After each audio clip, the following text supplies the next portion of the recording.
안녕하세요. 금일 110년 컨베이어 방식의 진화, 다차종 생산시대 물류 공급은 이라는 주제로 발표를 맡게 된 현대자동차 S이노베이션 추진팀 진영석 매니저입니다. 혹시 현대자동차 그룹의 싱가포르 혁신센터라고 들어보셨나요? 싱가포르 혁신센터는 새로운 모빌리티 패러다임을 제시하기 위해 자동차의 주문부터 생산, 시승, 인도, 그리고 서비스까지 밸류체인 전체의 전반을 연구하고 실증하는 혁신기지로 22년 11월을 완공을 목표로 기술을 개발하고 건물을 짓고 있는 중에 있습니다. 현대자동차 그룹의 유튜브 등의 소개 영상도 있으니 궁금하신 분들은 찾아보시면 좋겠습니다. 저는 혁신센터에 들어갈 기술 중 물류와 관련된 기술들을 개발하는 CFT 간사로 참여하고 있습니다. 그럼 지금부터 제가 준비한 내용을 자세히 소개해 드리도록 하겠습니다. 오늘 발표는 이 과제를 수행하게 된 배경인 자동차 산업의 다품종 생산부터 이를 위해 도입하게 된 설비에 대한 고민, 그리고 이를 더 효율적으로 사용하기 위해 고민했던 부분들, 그리고 마지막으로 효과와 남은 과제를 살펴보는 순서로 진행하도록 하겠습니다. 먼저 자동차 산업의 다품종 생산에 대해서 말씀드리겠습니다. 전 세계적으로 제조업의 패러다임은 컨베이어 라인으로 대변되는 매스 프로덕션에서 퍼스널라이즈 프로덕션, 즉 고객 맞춤을 위한 제조 패러다임으로 바뀌고 있습니다. 왼쪽의 표는 잭 후 교수님이 정리한 제조 패러다임에서의 생산량, 다양성의 관계를 잘 나타낸 표인데요. 제조업의 변화를 잘 나타내고 있습니다. 역사적으로 살펴보면 1850년대부터 공장 재수공업을 통해 생산량을 늘려오던 것이 헨리 포드의 1913년 컨베이어 생산을 도입하면서 생산량에 있어서 큰 도약을 하게 됩니다. 이어 도요타의 린 생산, 매스 커스터마이제이션을 거쳐 지금의 퍼스널라이즈드 프로덕션으로 변하고 있는 상황입니다. 자동차 산업에서도 마찬가지입니다. 고객은 점점 다양한 상품을 원하고 제품에 영향을 주기를 원합니다. 다양한 목적의 새로운 자동차를 빠르게 대응해 생산하는 것이 핵심 영향이 될 것이라고 산업에서 예측하고 있습니다. 저희 싱가포르 혁신센터에서도 이런 기술 운영 능력을 개발하고 있습니다. 특별히 큰 특징으로 다양한 차종에 대응하기 위해서 컨베이어 라인이 아닌 셀 유연 생산 체제로 변화를 시도하고 있습니다. 오른쪽 그림은 서두에서 제가 말씀드렸던 홍보 영상에서 가져온 사진입니다. 이 사진을 보시면 생산하는 모습이 이전 자동차 공장과 다르다는 것을 느끼실 수 있겠죠? 자, 그렇다면 다양한 자동차를 조립해내기 위해서 준비해야 할 것들은 어떤 것들이 있을까요? 앞에서 셀 생산을 말씀드렸지만 사실 그게 전부는 아닙니다. 자동차 조립을 위해 조립 공법, 생산 설비 등 준비해야 하는 부분이 많지만 물류 영역 또한 생산에 중요한 역할을 담당하고 있습니다. 내연 기관차 기준, 자동차는 2에서 3만 개의 부품이 모여서 조립된다고 하죠. 게다가 고객들이 원하는 옵션을 추가하다 보면 부품의 종류도 많아집니다. 저 많은 부품들을 제대로 관리하지 못한다면 결국 생산 비용으로 직결이 됩니다. 자동차 생산을 하지 못하게 되어 생산 차질이 생기거나 혹은 관리 역량이 안 된다면 창고를 크게 지어 부품 재고를 많이 쌓아두어야 할 텐데 이것도 사실 비용이 됩니다. 결국 물류를 잘 관리하는 것이 고객의 다양한 요구를 대응할 수 있는 경쟁력이라고 할 수 있을 만큼 중요한 영역이라고 볼 수 있습니다. 물류는 사실 굉장히 범위가 큰 이야기인데 부품사로부터 운송되어 창고로 입고되는 조달 물류, 자재 창고에서 생산 공정까지의 운반 등이 이루어지는 생산 물류, 완성품을 소비자에게 전달하는 판매 물류 등으로 나뉘는데 오늘 제가 공유드릴 내용은 생산 물류의 영역입니다. 그렇다면 현재 자동차 회사의 사내 물류 운영에 대해 살펴보겠습니다. 왼쪽 그림을 잠깐 보실까요?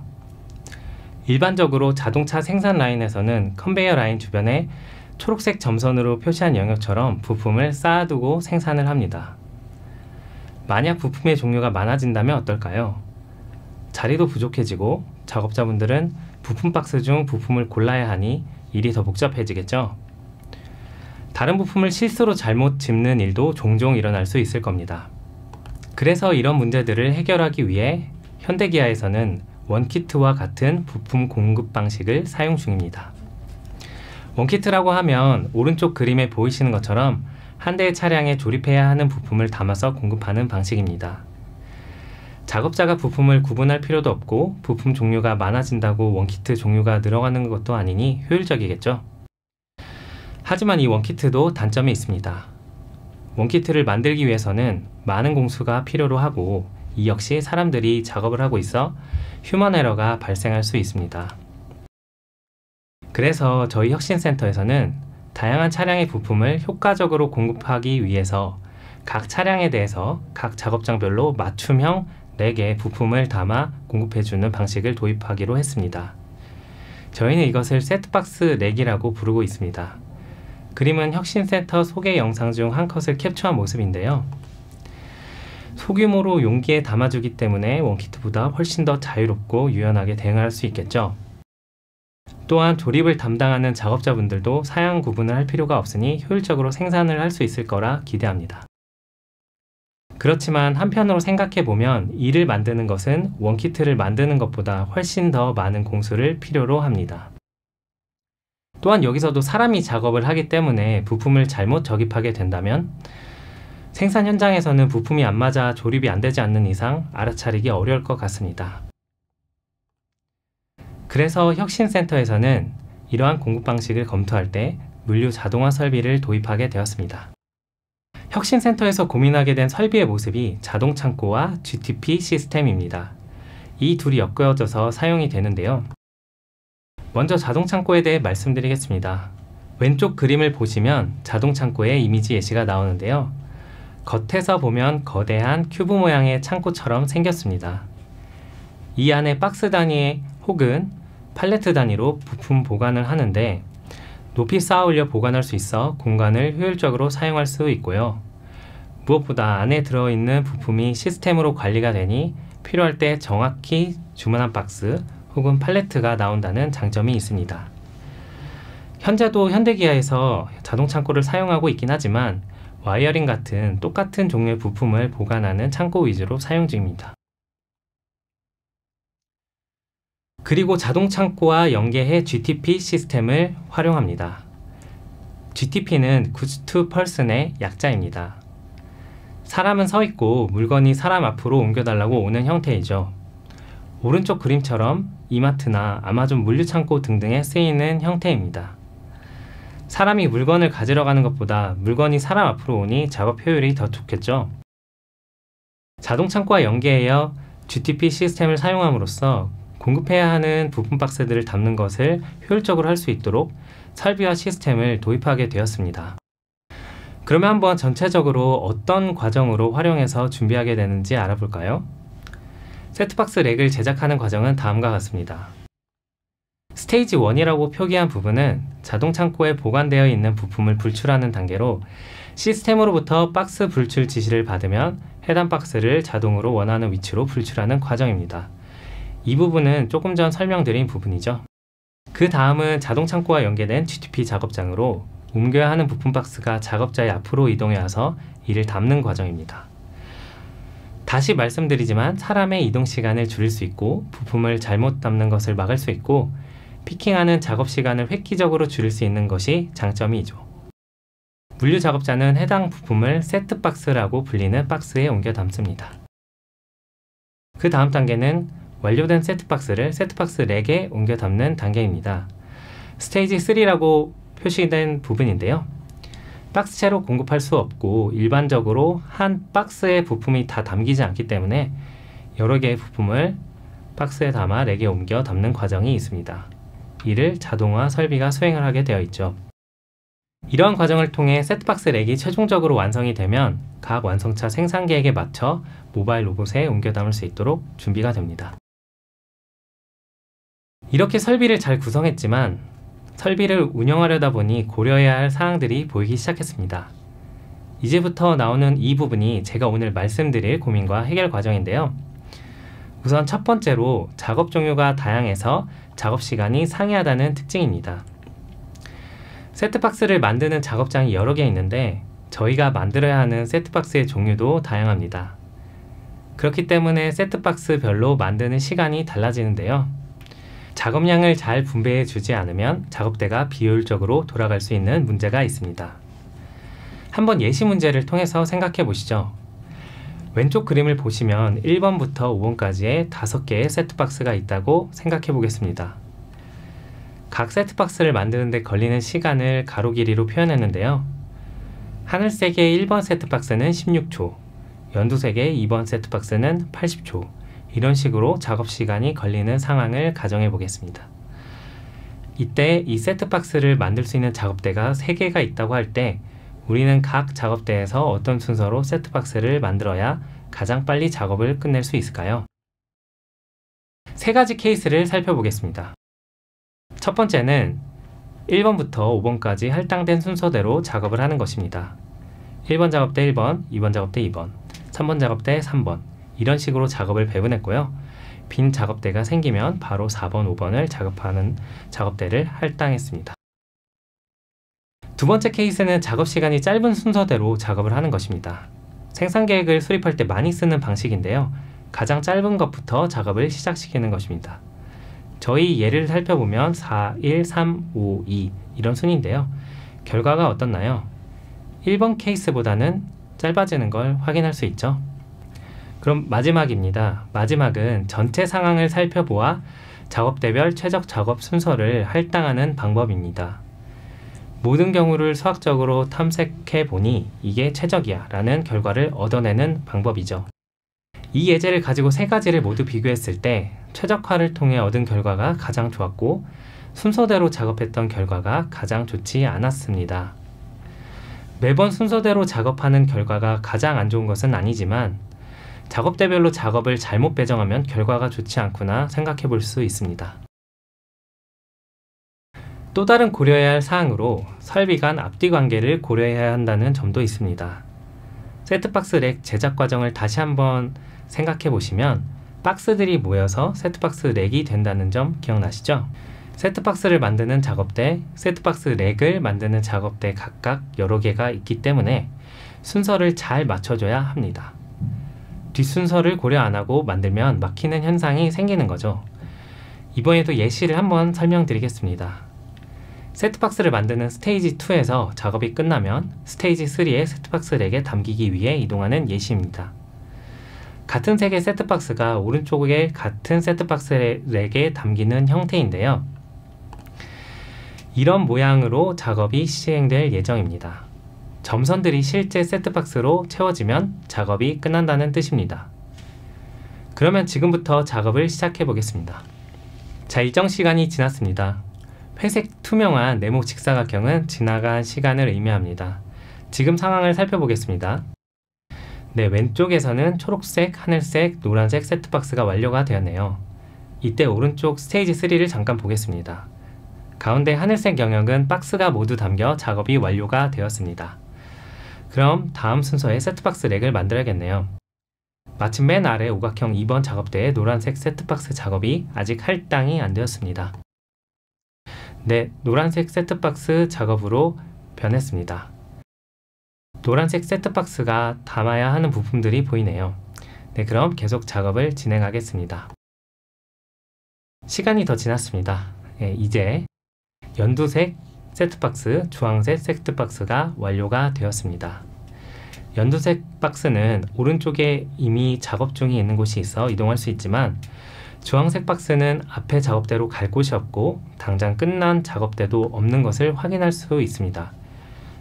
여기서 설비 대기가 발생하게 됩니다. 앞뒤 관계를 고려해서 순서를 잘 맞춰 놓지 않으면 이런 현상들이 종종 나올 수 있겠죠? 물론 기다렸다가 다음 작업이 진행될 수 있지만 차종이 점점 다양해진다면 이런 문제는 더 많아질 것이라고 생각합니다. 차종이 다양해진다면 이런 문제가 더 발생할 수 있기 때문에 안정적인 운영을 하기 위해서는 이런 불확실한 요소를 풀어내야겠다고 생각하게 되었습니다. 그래서 저희가 고민하게 된 것이 최적화 모델 도입과 디지털 트윈 검증입니다. 사실 앞부분에서 다 말씀드리진 않았지만 주어진 작업대의 개수, 작업대의 종류 등등의 설비적인 요건과 앞에서 말씀드렸던 고민들까지 포함하게 된다면 이 문제는 사람의 머리로 풀기 어려운 문제가 되는데요. 이런 과정을 풀어내기 위해 모델링을 하고 문제를 풀어내기까지의 과정을 말씀드리겠습니다. 우리가 실생활에서 복잡한 문제를 만났을 때 문제를 풀어내는 방식이 여러 가지가 있을 텐데요. 일반적으로 앞에서 소개해드렸던 복잡한 문제들은 주로 수학적 모델을 만드는 모델링을 통해 문제를 풀어내는 방법으로 접근을 많이 합니다. 모델링이라고 하면 현실 세계나 머릿속의 상상 세계 등을 추상화, 구조화시켜 모델을 만드는 과정을 말하는데요. 모든 현실 문제를 반영하는 것은 불가능하기 때문에 과감히 생략할 것은 생략하고 핵심 내용을 추상화하는 과정이 필요하게 됩니다. 모델링과 더불어 이 모델을 어떤 방식으로 풀어나갈지 같이 고민 또한 필요하게 됩니다. 시뮬레이션 모델인지 최적화 모델인지 등등 주어진 현실 문제를 잘 파악하여 모델을 만들고 문제를 풀어내게 됩니다. 저희는 이 과정에서 우리의 문제 유형은 전통적인 생산계획 수립 영역과 유사한 모델이라고 판단하고 최적화를 하는 기법 중 수리 최적화를 통해서 문제를 접근하도록 방향을 설정했습니다. 그렇지만 앞에서 말씀드렸듯 모델링을 하는 과정에서 어느 과정까지 풀어내야 합리적이고 좋은 모델인가가 여전히 과제였습니다. 모델링에 담아야 하는 제약을 간단히 살펴보면 첫 번째로는 자동 창고의 복잡성이 있습니다. 자동 창고 안에는 부품이 굉장히 많고 이를 나르는 셔틀 크레인도 여러 개가 있는데요. 어떤 순서로 꺼내는 것이 좋을지, 어떤 셔틀을 이용하는 게 좋을지 등등 이 안에서 고민하고 최적화하는 부분들이 많이 있습니다. 두 번째는 작업 순서 및 단계별로 작업에 서로 영향을 미치는 현상입니다. 이 부분은 앞에서 고민했던 부분입니다. 마지막으로 설비가 컨베이어로 이동하며 발생하는 경우의 수가 매우 복잡하다는 특징이 있습니다. 그림에서 보시는 것처럼 이동 간의 교차점에서 박스가 서로 만날 가능성들이 있는데요. 이런 경우까지 다 고려하기는 사실상 불가능합니다. 위 결과를 모두 반영하여 풀기에는 문제 사이즈가 너무 커져서 풀기가 매우 어렵게 됩니다. 그래서 우리는 모델을 만들어가는 과정에서 무엇을 원하는가 다시 검토하여 모델 방향을 설정하기로 했습니다. 결국 추구하는 방향은 최소한의 작업 시간 내에 주어진 수행 업무를 수행하는 것이고 스테이지 1, 2, 3의 작업대별 작업 순서를 결정하는 것이니 그 관점으로 다시 문제를 생각해 봤습니다. 자동창고의 복잡성은 자동창고 자체의 최적화 모델을 수립하여 접근하기로 하고 자동창고는 기본적으로 제때 부품을 공급해 줄 수 있다고 가정을 하였습니다. 작업 순서와 단계별 영향을 주는 부분은 저희가 기본적으로 도출해내고자 하는 물류 공급 작업 순서에 한정하여 최적화 모델을 수립하기로 했습니다. 그리고 마지막으로 컨베이어 이동 간의 문제는 설비 이동 중 발생할 수 있는 경우는 동일한 상수로 두어 문제를 단순화했습니다. 이러한 고민의 과정 끝에 현실 문제를 수학적 모델로 수립을 하여 다음과 같은 모델을 수립했습니다. 이 부분은 빅데이터 기획팀의 송현우 매니저님께서 모델을 수립하고 정리해 주셨습니다. 수식은 생략하고 수식이 의미하는 바를 글로 표현했습니다. 모델의 목적은 물류 공급 작업의 작업 완료 시간을 최소화하는 것으로 가장 빠른 시간에 주어진 작업을 모두 마칠 수 있도록 목적식을 만들었습니다. 모델의 결정 변수를 요약하면 각 작업대에서 작업을 처리하는 순서입니다. 여기에 제약 조건으로 작업의 선호 관계, 작업별 작업시간 등 현실적인 문제를 반영했습니다. 이 모델의 전제사항으로 앞에서 설명드렸듯이 자동창고는 세트박스 GTP장에 필요한 부품을 끊김없이 제공해 줄 수 있다. 컨베이어 간의 이동거리는 상수로 둔다는 전제를 설정해 놨습니다. 문제풀이에는 최적화 솔루션인 그루비를 활용하여 문제를 풀었습니다. 이러한 과정을 통해 실험을 한 결과 최적화를 거치지 않고 풀어난 문제에 대비 평균 작업시간 13% 이상의 개선 효과를 확인할 수 있었습니다. 그렇지만 여기서 그냥 넘어가기엔 아쉬운 부분이 있습니다. 저희가 전제했던 요건들은 어떻게 되는 걸까요? 어느 정도 그냥 넘어가도 괜찮은 걸까요? 그래서 저희가 검토하게 된 것이 디지털 트윈입니다. 4차 산업혁명, 인더스트리 4.0, 그리고 스마트 팩토리 등 분야에 관심이 많으시다면 다들 들어보셨을 거라 생각합니다.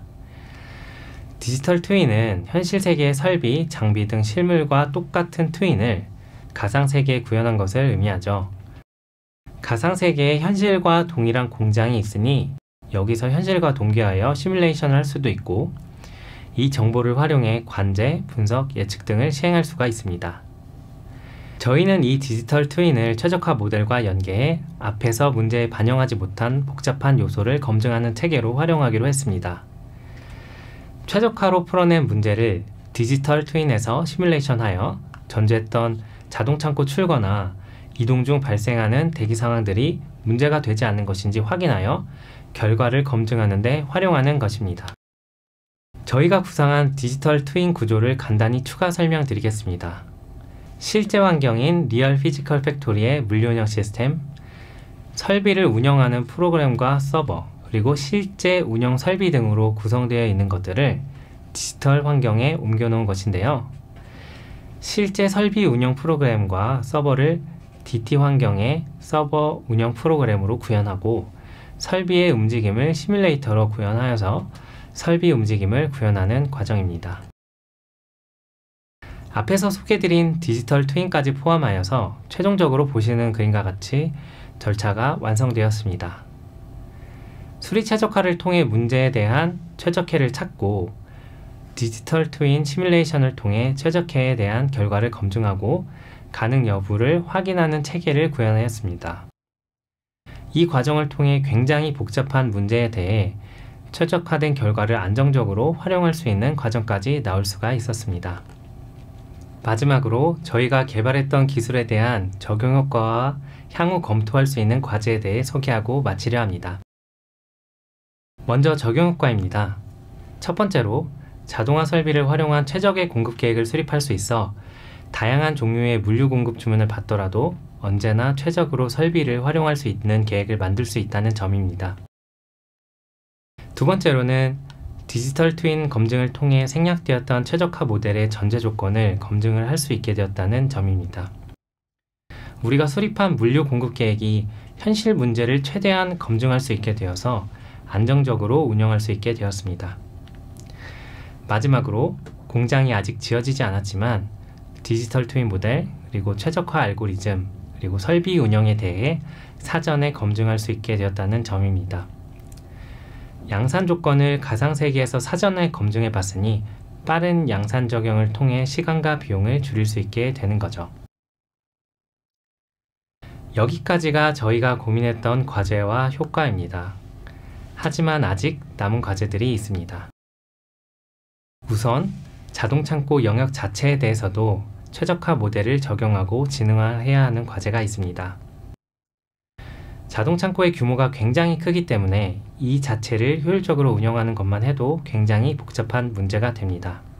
창고의 입고와 출고 시에 박스를 나르는 셔틀을 공유하는데 어떤 순서를 작업을 해야 할 것인가, 혹은 창고가 매우 커서 출고 위치와 가까운 곳과 멀리 있는 곳이 분출되는 시간이 각각 다른데 일정하게 물동량이 나오게 하려면 어떤 식으로 보관을 해야 하는가, 또 중간중간에 박스 위치를 재배치해야 하지는 않는가, 이런 부분들을 고민할 부분들이 아직 많이 남아 있습니다.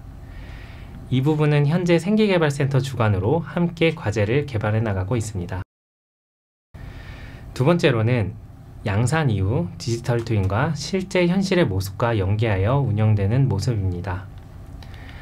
아직은 건설 중이라 실물이 없어 시뮬레이션 모델로만 활용하고 있지만, 실물이 생겼을 때는 가상세계와 현실세계가 연계되는 진정한 디지털 트윈을 구현해 볼 수 있겠죠.